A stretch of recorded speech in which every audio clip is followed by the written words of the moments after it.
Hello friend, જય શ્રી કૃષ્ણ. એકદમ નવી રીતે ભરેલા કારેલાનું શાક બનાવશું. તો આ ભરેલા કારેલાનું શાક વરાળે બાફીને બનાવશું. તો આ રીત તમે ક્યારેય નહીં જોઈ. જો આ રીતે એકવાર બનાવશો તો બિલકુલ કડવાશ વગર અને બહુ ટેસ્ટી એવું ભરેલા કારેલાનું શાક બનશે. અને મસાલો પણ માત્ર 2 જ મિનિટમાં બનીને તૈયાર થઈ જશે.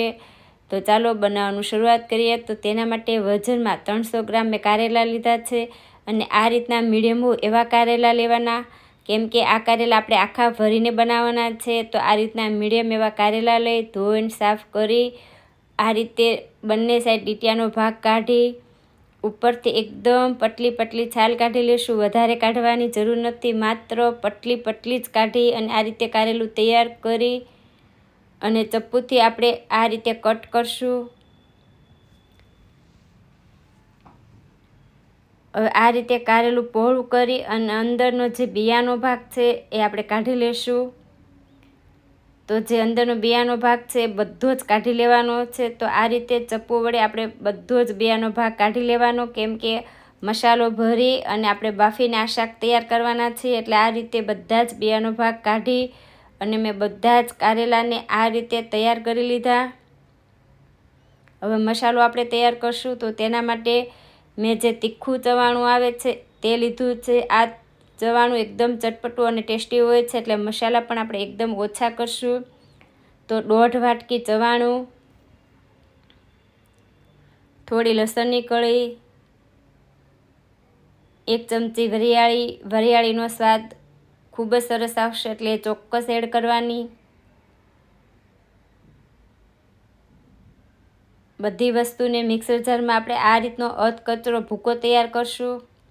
તો વધારે પીસવાનું નથી, પણ આ રીતનો અધકચરો થાય ત્યાં સુધી પીસી અને એક બાઉલની અંદર લઈ લઈએ. હવે મસાલામાં મેં 1/2 વાટકી જેટલા લીલા ધાણા લીધા છે. થોડી હિંગ, સ્વાદ અનુસાર મીઠું એડ કરશું. 2 થી 3 ચમચી જેટલો મેં દેશી ગોળ લીધો છે. થોડી હિંગ, હળદર, ધાણા જીરું, લાલ મરચું, થોડો ગરમ મસાલો, અડધું લીંબુ એડ કરશું. બધા જ મસાલા હાથેથી આ રીતે મિક્સ કરી લેશું. ગોળ થોડો આખા ભાંગો જેવો હોય તો હાથેથી આ રીતે મિક્સ કરી લેશું. તો આ મસાલો મને થોડો છૂટો લાગે છે એટલે હું થોડું તેલ એડ કરું છું. બધા જ મસાલા આ રીતે મુઠ્ઠી વડે એ રીતે બરાબર મિક્સ કરી લેશું. તો મસાલો આપણો બનીને તૈયાર છે.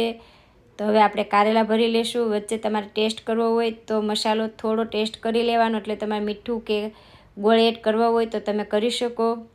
તો આ રીતે કારેલું પહોળું કરી અને કારેલામાં મસાલો એકદમ સરસ દબાવીને ભરી લેવાનો અને આ રીતે પેક કરી લેવાનું. તો આ રીતે મેં બધા જ કારેલામાં એકદમ દબાવી અને મસાલો ભરી લીધો.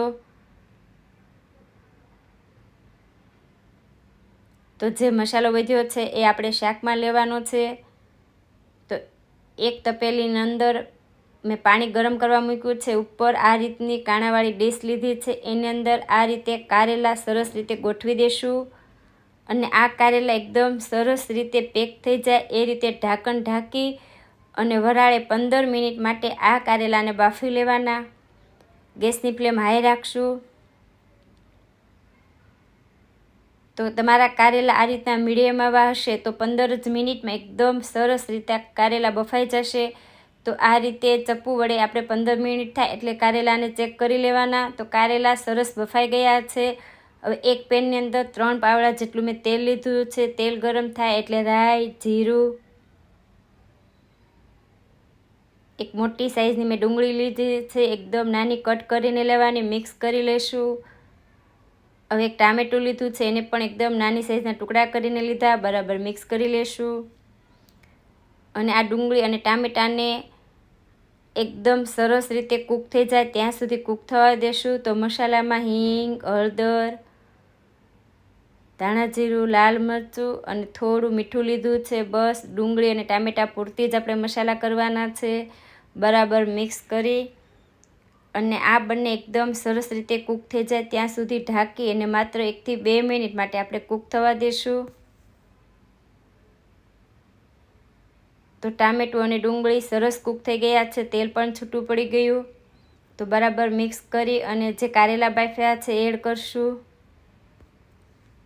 હવે આ કારેલાને ખુલ્લા જ 1 થી 2 મિનિટ માટે આ રીતે મિક્સ કરી અને આપણે કૂક થવા દેશું. તો આ રીતે 1 થી 2 મિનિટ જેવું થાય એટલે જે મસાલો આપણે વધ્યો છે કારેલાનો એડ કરશું અને બરાબર મિક્સ કરી લેશું.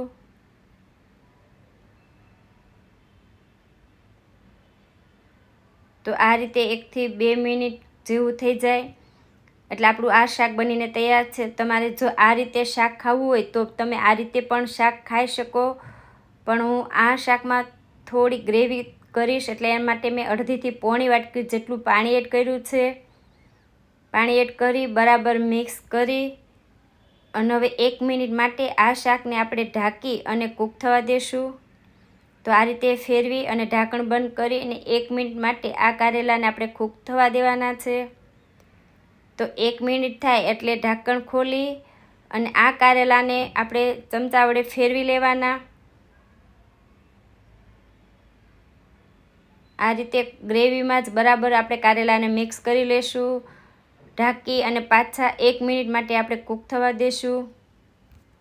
તો પાણી એડ કરીને કુલ 2 મિનિટ આ રીતે કારેલાને ગ્રેવીમાં કૂક થવા દેવાના એટલે ગ્રેવી સાથે કારેલા એકદમ સરસ રીતે મિક્સ થઈ જશે. તો એકદમ ટેસ્ટી એવું આપણા ભરેલા કારેલાનું શાક બનીને તૈયાર છે. તો આ રીતે એકવાર ચોક્કસ ટ્રાય કરજો. ખરેખર આ શાક બિલકુલ કડવું નહીં લાગે અને ટેસ્ટમાં એકદમ બેસ્ટ એવું આપણું ભરેલા કારેલાનું શાક બનીને તૈયાર છે. એકવાર બનાવશો તો ઘરમાં બધા માંગીને ખાય એવું ટેસ્ટી ભરેલા કારેલાનું શાક બનીને તૈયાર છે. જો આ રેસીપી ગમી હોય તો આ વિડીયોને શેર કરજો, લાઈક કરજો. આવા જ નવા વિડીયો જોવા માટે મારી ચેનલને સબસ્ક્રાઈબ કરજો.